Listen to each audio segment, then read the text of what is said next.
हमारी संस्कृति, हमारे संस्कार सदा रहें हमारे साथ। सब्सक्राइब करें तिलक।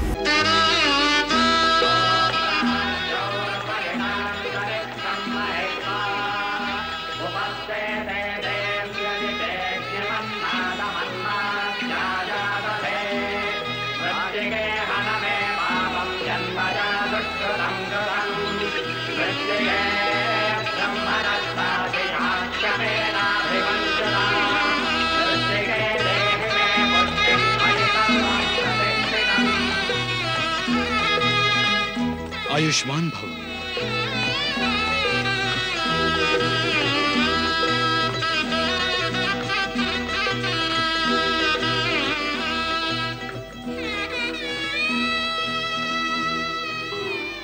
पुत्रवती भव।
सूर्यवंशी पताका है। जानती हूँ, यह अश्वमेध अश्व है। मुझे इसी की प्रतीक्षा थी।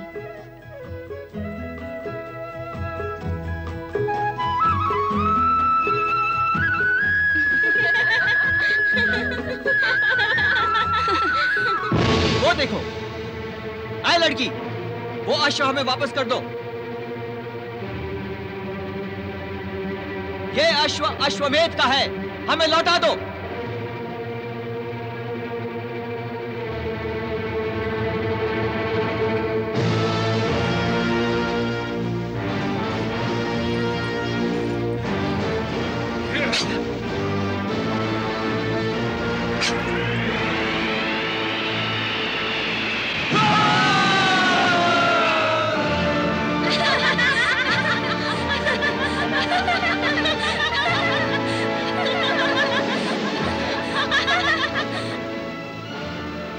अपने राजा से जाकर कह दो कि ये महाराज शक्तिसेन का प्रदेश है और महाराज शक्तिसेन की पुत्री युवरानी सुशीला ने इस अश्व को अपने अधिकार में ले लिया है।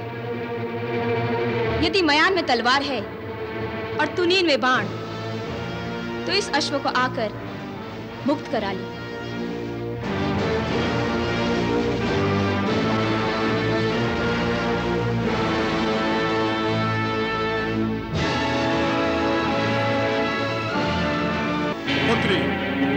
तुमने महाराज शक्तिसेन का गौरव बढ़ा दिया है। तुम जैसी पुत्री यदि प्रत्येक राजा को होगी तो कोई भी राजा एक दूसरे पर आक्रमण करने के लिए सोचेगा भी नहीं। प्रणाम महाराज। प्रणाम युवराज्ञी। क्या समाचार लाए हो प्रतिहारी? मैं बताती हूँ पिताश्री। अयोध्या का दूत अयोध्या के अश्वमेध के अश्व का संदेश लेकर आया है ना? जी हाँ युवराज्ञी।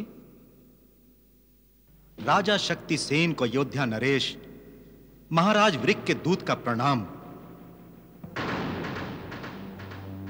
राजन, अयोध्या नरेश ने अश्वमेध यज्ञ का शुभारंभ किया है। यह तो आप जानते ही हैं।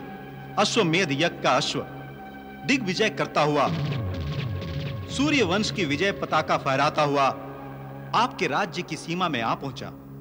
संभवतः अज्ञानवश अथवा कौतूहलवश अथवा क्रीड़ा समझकर आपकी पुत्री राजकुमारी सुशीला ने उसे अपने अधिकार में कर लिया है।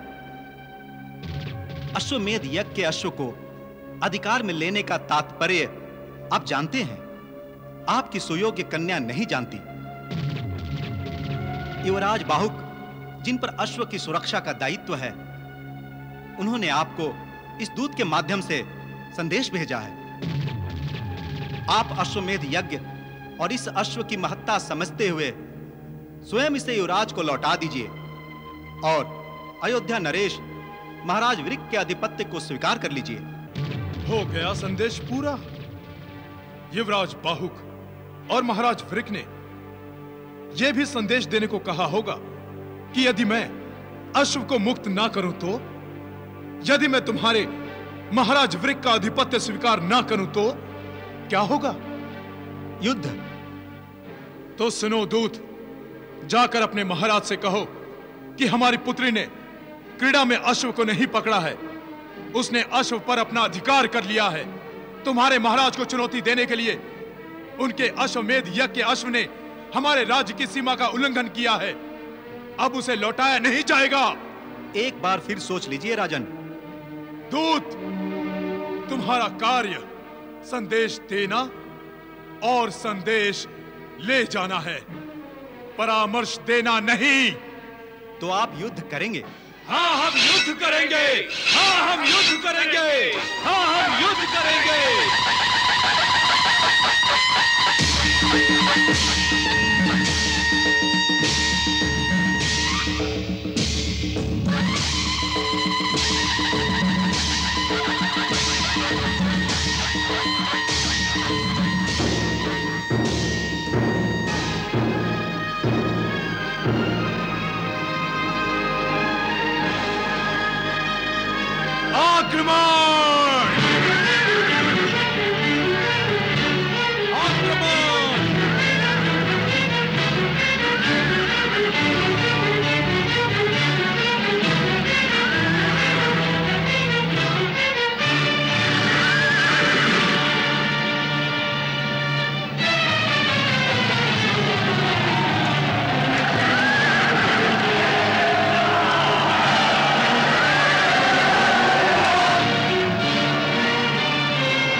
सोचकर अश्वमेध यज्ञ कर रहे हैं महाराज वृक्क?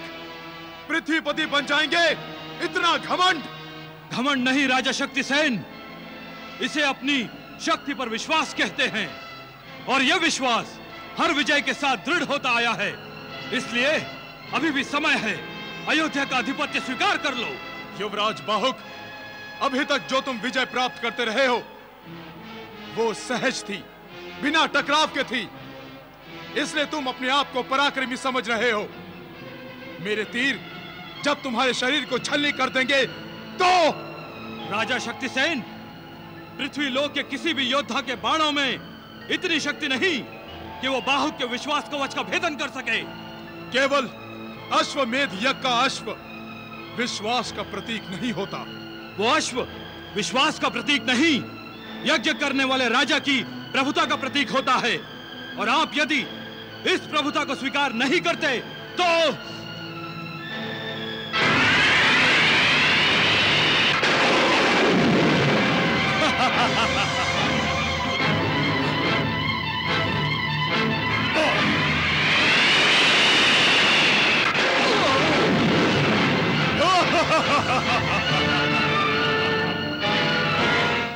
युवराज बाहुक, जिस सूर्य वंश की वीरता के नाम पे महाराज वृक्क अश्वमेध यज्ञ करने जा रहे हैं, वो वीरता महाराज इक्ष्वाकु, महाराज पुरंजय और महाराज मानधाता की जीवन लीला के साथ समाप्त हो गई। अब युद्ध करना तुम्हारे बस की बात नहीं। युद्ध के नाम पर अपनी खोखली शक्ति का प्रदर्शन मत करो, अपनी हंसी मत उड़ाओ। सावधान! मैं आपको अब सूर्यवंश की वीरता का परिचय देने जा रहा हूं।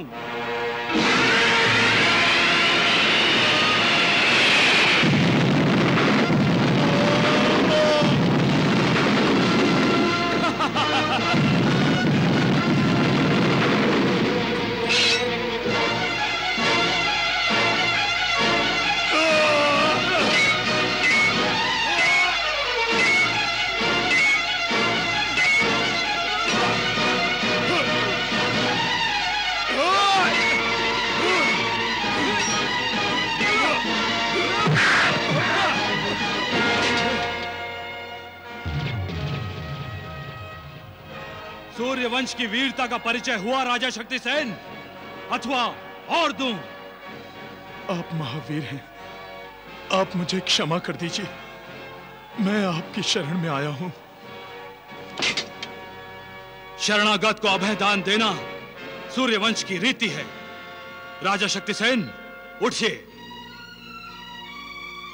अपनी नगरी जाइए और जाकर अश्वमेध के अश्व को मुक्त कीजिए। जाने से पहले मेरा एक निवेदन स्वीकार करेंगे युवराज? कहिए। युवराज बाहुक, हर एक पिता को अपनी पुत्री के लिए एक अच्छे दामाद की इच्छा होती है। मेरी पुत्री सुंदर है, आप महावीर हैं, पराक्रमी हैं। यदि आप मेरी पुत्री को अपनी पत्नी के रूप में स्वीकार कर लें तो मैं सचमुच समझूंगा कि आपने मुझे क्षमा कर दिया। आप अयोध्या के युवराज हैं, होने वाले राजा हैं। सूर्यवंश यहीं समाप्त हो जाएगा यदि आपने सूर्यवंश को कोई उत्तराधिकारी न दिया तो। मैं अपने कारण एक वंश का अंत होते नहीं देख सकती।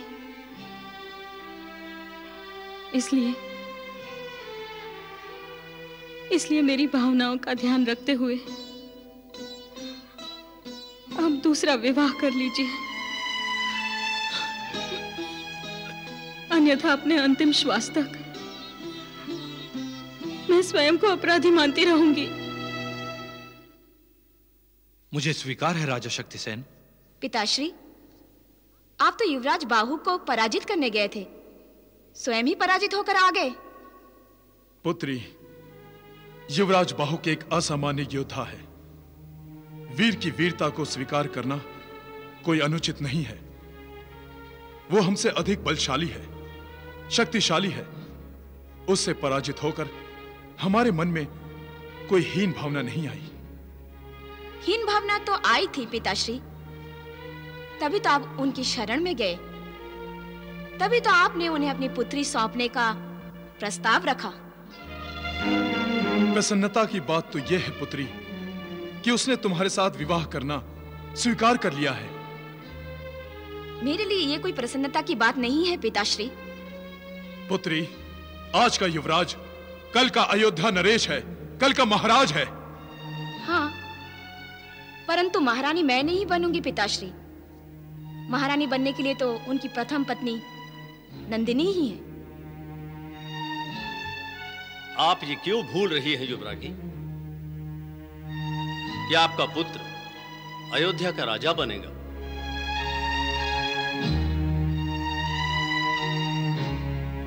आप कहना क्या चाहते हैं महामंत्री?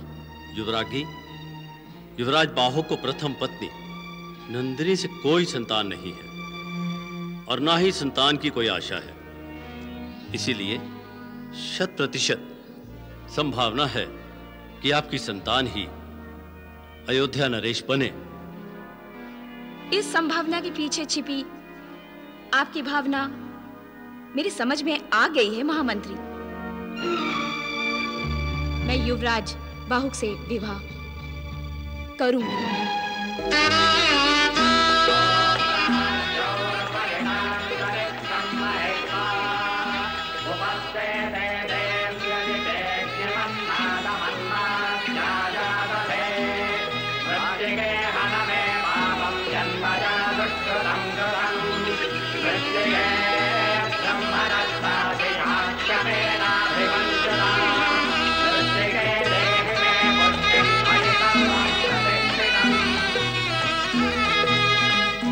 आयुष्मान भव।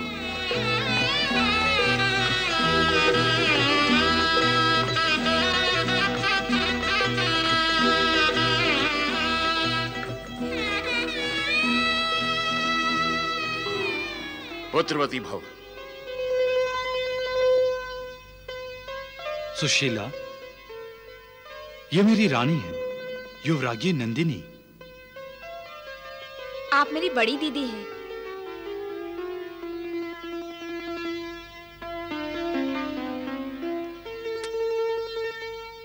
सुशीला, तुम सुंदर हो, तन से भी और मन से भी। सूर्यवंश को अब तक अपना उत्तराधिकारी नहीं मिला। मेरा आशीर्वाद है, तुम एक परम प्रतापी सूर्यवंशी पुत्र को जन्म दो।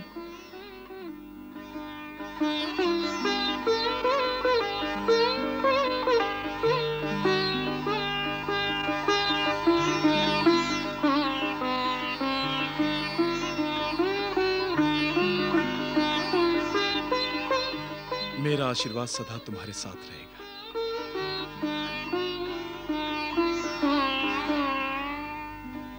पुत्री सुशीला, तुम्हारी सेवा करने के लिए ये सुंदरी तुम्हारे साथ अयोध्या जाएगी।